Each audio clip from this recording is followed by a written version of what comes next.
Hello everyone, welcome back to the shop. Today I'm going to be showing you how to replace a hammer handle. Thanks for watching. Okay, this is the hammer where we're going to replace the hammer handle on. As you can see, I've got quite a bit of duct tape here. This thing's seen a lot of abuse. Consequently, if you got a hammer handle that's starting to break lengthwise, you can wrap it with duct tape and you can preserve the life of the hammer a little bit. It's meant as a temporary solution, though, because eventually it will split out all the way. As you can see, I've kind of taken that to the extreme. Regardless of that, the first part in doing this process is getting the old hammer handle out. Now, there's multiple ways of doing this, but what I have found is the easiest and the absolute most efficient way is just to cut off the hammer handle here, turn it up on in, and punch out the slug. If you've got one that's epoxied in the hole, this, that, or what have you, you'll have to chip away at that epoxy and break it out of the hole to get it out of there in order to move on with replacing the hammer handle. But the easiest way to do this, to drive out the piece that's inside the head of the hammer handle, or inside the hammer head, is to take and turn it up this way and drive it out. So therefore, you have to cut off the handle. This is the easiest way I found. There may be other ways of doing it, but this is the easiest I've found so far. So, why does this work? Well, let me explain. The reason why this works and you want to turn it upside down is if we took a cutaway of this hammer handle, or this hammer head, we should have something that looks like this. That's what the hole of the hammer head should look like. So when you take and you put on your hammer handle, it should squeeze through here and then flare out the top with a wedge, right? So that means more of the wedging action is being done on the top side of the hammer head than there is on the bottom side of the hammer head. That's why you flip it upside down and drive from the bottom side of the hammer head out through the top side. It helps expel that plug easier. If you were to cut this off or keep the hammer handle on and just try to drive this through, all you're going to succeed in is creating more sidewall tension and therefore tightening your wedge even tighter. And you have to push that completely through. On a lot of the modern factory-made hammers, you won't even find it that hard to do.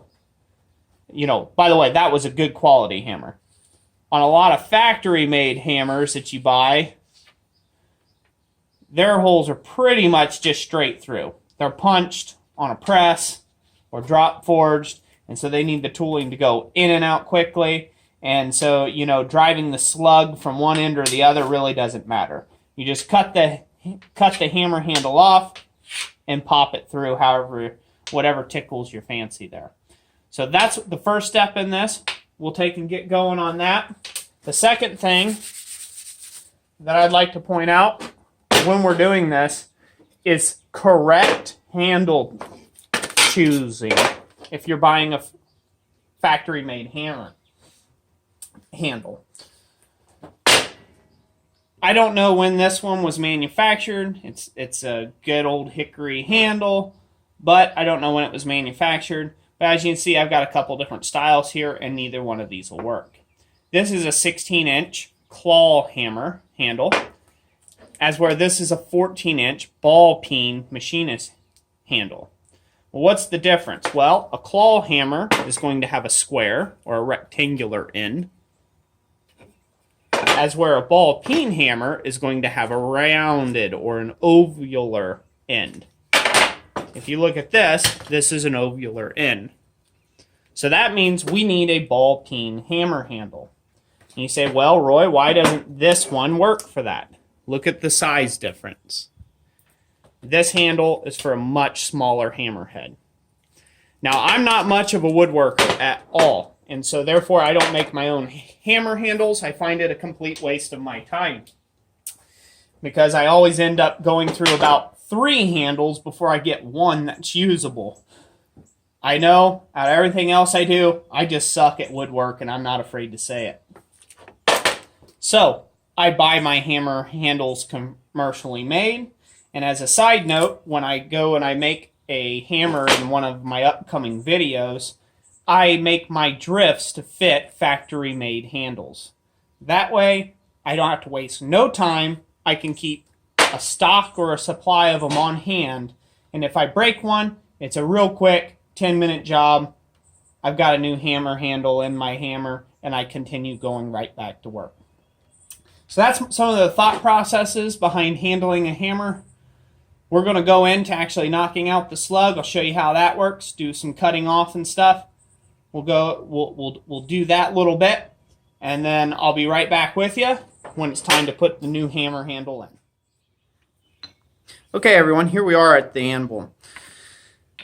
I'm putting the hammer handle over the hardy hole itself at about a diagonal. The trick to taking and doing this is to be able to use something like a flat end punch of some sort, just big enough to take and drive on your wedged pieces here. And just putting it on there and giving it a good firm tap. You can already see that drived out pretty good. Again, you just want to work the pieces out down through the hole. And you want to do really good firm taps. You don't want to try to take and have something too narrow where it just kind of drives and creates a wedge into the wood. You don't want to break this out in pieces. You want to try to get it all out in one solid motion if you can. Sometimes that's not possible and it takes a little more effort, but there we go. So, not too bad. So as you can see, that's a pretty quick job of it. That old hammer handle is gone. So the next clip, I will be back at the table, and we'll be discussing how we're going to put in the new hammer handle itself to make sure it's properly fit and that it will last a while. Okay, everyone, we just got back from the store. Here is our hammer head that's ready for a handle. And I went out and bought me a 16-inch ball peen machinist hammer handle. I do not know whether this was meant to be a ball peen style in the beginning or if it was meant to be like a mechanical hammer. But at the store, what I have found that works both, or that it works best, is, for proper fitment, is this ball peen hammer handle. I'm going to have to do very little sanding, and that's going to fit in there just fine. So that's going to work perfect. I like my hammer handles long anyhow, and we can get into that in another video, but it's beyond the scope of this video. So before you even start with putting this in and putting this together, there's a few things to make note of when you're trying to handle your hammer. And believe it or not, this does matter. The largest reason for hammers to break, and this is the largest reason that eats the most handles out there, is the fact of poor fitment. If you get the thing in here and it's really poorly fit and it does not match it and it doesn't go on nice and snug but without creating a burr, what ends up happening is this hammerhead works around like this, and that just chews up the wood. Just like as if you were to rub metal against wood of any sort, eventually you'd rub it right through. Well, guess what? The same thing happens when you do a hammer handle. You're taking a lot of impact, and so any bit of shifting around is going to cause the eventual failure of that handle. The second big leading cause is overshooting your work and busting a hammer handle. You know, I've done it. I've done it with a sledgehammer before, overshot a striking tool, and just snapped the head right off. We're impacting with a lot of force when we're swinging a hammer, and so it doesn't take much to figure out that you could shear that piece of wood right off, that thin, small break that like a twig if you were to hit it hard enough. So those are two things to watch out for. One, just in not taking the time to fit the hammer head on to the handle properly. And the other one is just a subject of accuracy and skill, and you just have to work on that. The other thing that we're going to do to this hammer handle in particular, before we even fit it onto the head itself, is that factory-made hammer handles are kiln dried. When they're kiln dried, these things are really, they are bone dry, except for whatever ambient humidity they may pick up at your particular location. And a bone dry hammer handle like this, if you were to take and go and drive a wedge into it, I have had these split right down the grain structure of the hammer handle itself. That could be attributed, maybe the wood wasn't all that great to begin with, but I have had this happen multiple times, and so therefore, I would like to believe, and I think my theory is correct on this, you can let me know what you think in the description down below, or not the description, but the comment section, is that because this is so bone dry, all these wood fibers are, they're parched, they're real crispy, like.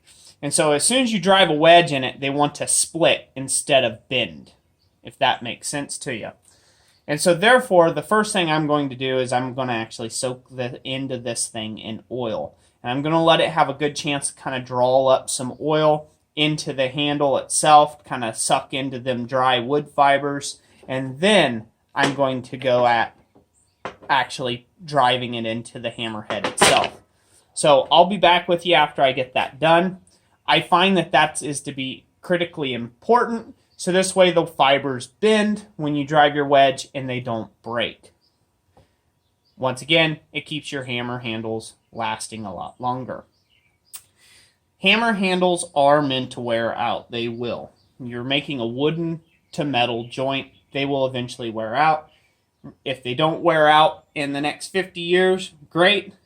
You saved yourself a $4 hammer handle. If they wear out after a year of use or 6 months of use, depending on how much you use that hammerhead, that's just the cost of doing business. You're swinging a lot of licks. You're hitting the steel a lot of times with a hammer. So, the weakest point's going to fail, which is always the hammer handle itself. So anyways, I'll be right back with you after I take and soak this in some oil. The oil can be anything from coconut oil, vegetable oil, whatever tickles your fancy. Motor oil, doesn't really matter. Just an oil of some kind that can absorb into the wood fibers. So I'll be right back with you when we go to take and actually put that on. Okay, everyone, here we are at the anvil. So I went ahead and soaked the handle in oil. Probably can't tell this. This hammer handle was kind of white and chalky looking before I soaked it in oil. And now it's kind of got a yellowish tone to it. The oil that I used to take and lubricate the handle with is just some liquid wrench penetrating oil. It's what I had on hand. It was most accessible at the time. Like I said, the oil doesn't matter. So, the first step in doing this is we want to remember what our bottom was. I kind of got into it a little bit with the saw here. That's okay. Unless you're worried about damaging, you should cut it out. You should cut it a little further out from the hammerhead itself and then maybe sand it back flush. But I was just pressed for time. It doesn't really matter. So we want to take and set that over the hardy hole of the anvil. And then we want to take and remove, if you got a factory hammer handle, you want to remove this little staple they hang it with at the store. And as you can see, this pretty much just slips down about 3/4 of the way through, and it's already protruding out the top. That's what we're wanting. We want it to slip down on, but then snug up quickly. If you're driving a burr and you're getting those little peel, that I call them like little potato chips that come off the edge and they start curly cueing, you are creating a fracture point for that to run down that grain structure at some point. So don't do that. That's improper fitment of a hammer handle. You want this to just go in to where it's at about the halfway point, and then you want to drive it tight the rest of the way. And the way that I usually do that is I will take and give the hammer handle a tap with a leather mallet. That'll be nice and tight that way. Want to make sure your hammer handle is square to the head. Give it whatever taps you need to make sure she's squared up. And once you've got that, then you just hang the hammer like so and give it a few taps. And now that's good and tight, and that's on there. That's not going to come off. As you can see, that's a pretty quick thing, if this is shaped properly. If it's not shaped properly, you'll be pounding on this thing all day, trying to drive it in through there. You don't have to drive the hammer handle that tight because the wedge is going to do most of the work. Moving on. So now we got the wedge itself. You can take and cut this hammer handle head off, or you can just drive this down to where it wedges decently. I suggest cutting this off first. If you take the time and saw off the excess that you don't need, you can drive a much tighter wedge. If you drive it right now, what's going to happen for you is you're not going to get all of this fat part of the wedge down into the hammerhead itself, and that's what you want. So we're going to take the time and go ahead and cut this off, and I'll be right back with you. All right, ladies and gents, here we are at the vise. I'm going to go ahead and just use a real quick hacksaw, and we're going to hacksaw this off. This hacksaw, it has a metal blade in it.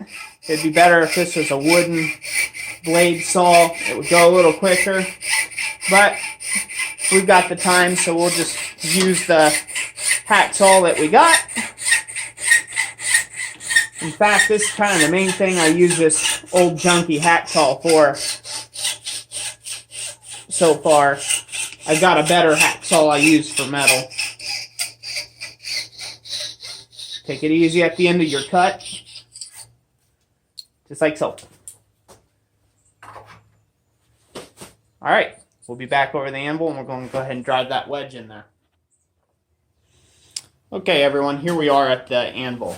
I've got the hammer handle sitting down on my upsetting block on my anvil. You don't have to worry about if you don't have this. All you need is a good firm place to set this. This just happens to be handy for the camera that I'm using.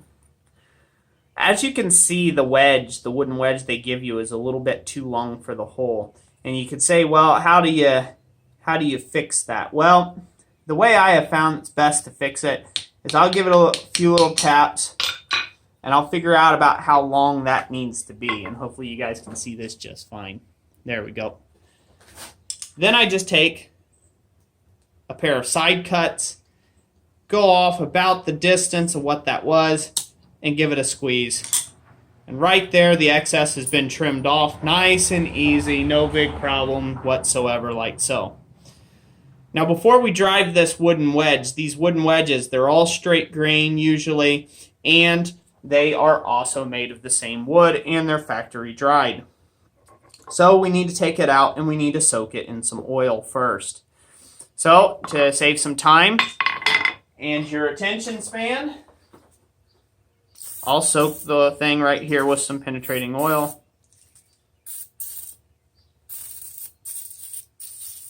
We'll get that on there nice and good. Just get it soaked up. This kiln dried lumber stuff, these wedges and stuff, they don't take long whenever you spray them down to soak up that oil. I mean, the effect is almost immediate, and that's really nice. So now we just install our wedge back into our piece, get it lined up, give it a little push, and then it goes much like you would think. You just drive that wedge down. If you keep that wedge good and soaked, and you keep that hammer handle good and soaked, you should be able to drive the full length of that wedge down into the hammer handle itself. And that's really what you're wanting. So I'll go ahead and squirt this a little bit. It's just like a portable oil. Just like a portable oil. So, just keep hammering this, and it'll keep snugging up that joint. And you want to be able to drive that wedge mostly all the way down nice and flush. Now at this point, you don't have to use the metal wedge that comes usually with the kits, as this hammer handle will not come off with this wooden wedge the way it is. I think the metal wedges are kind of gimmicky. They just do it because, well, it's another way they can sell you some wedges for bad fit up if you have poor fitment of stuff. But the best way to not have poor fitment of stuff is just not to have poor fitment of stuff. So there you go. I was able to beat that mostly all the way down. You can see it's kind of flared out the top of that wooden wedge, but that thing is all the way down now, and that hammer handle is not going anywhere. So that's all well and fine. That's done. So the only thing left to do is go over the vise, and we'll rasp off the excess wood on here, and then that hammer is properly fitted. As you can tell, I left a little bit sticking up, and I leave about 1/4 of an inch sticking up off the top of my hammer heads if I can. Sometimes a little less depending on the application. The reason for this being is like in our drawing at the start of this video. You want the top to be the wedgement point down onto the wooden handle itself. If you were to cut this flush with the top of the hammer head itself, although that may be more aesthetically pleasing, you are losing some of your leverage when you're spreading the wood fibers on top. So I always like to leave them a little bit proud. I don't usually find that this hinders my work any. So that's my theory on it. The other benefit of oiling stuff like this is it gives you a chance to oil up that hammer head, and it looks a lot nicer, looks a lot prettier. So as you can see, that looks a whole lot better than duct tape, guys and gals. So next, I'll go over to the vise, and we'll rasp off this top, and then finish her up. Okay, everyone, here we are at the vise. So we're going to go ahead and take our wooden rasp here, and we're going to go ahead and rasp off a little bit of this material. We don't need all that. A lot of times you can do this so much quicker with a file or a rasp that it doesn't make sense to go to a belt sander. And there's less of a chance for you to grind away on your hammer head itself. Get into the belt with it. So this is what I do with the rasp here.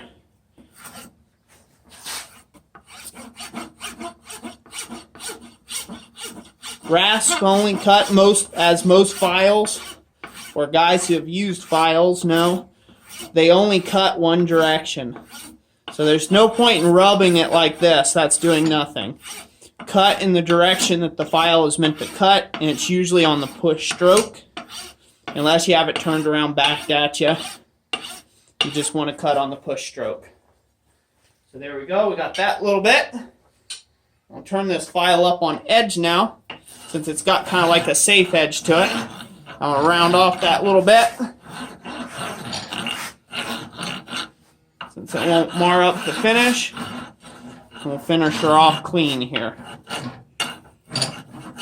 You can make this as perfect and as pretty as you care. I'm interested, and I'm in the field of blacksmithing to make some money, so I have to choose wisely the amount of time I spend on projects like this.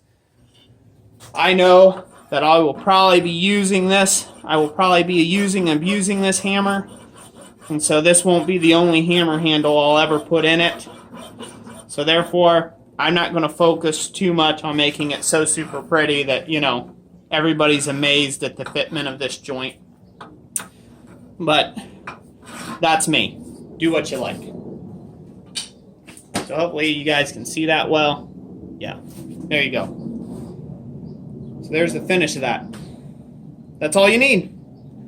And you're done. This thing's ready to take and be used, and you'll be able to use it well.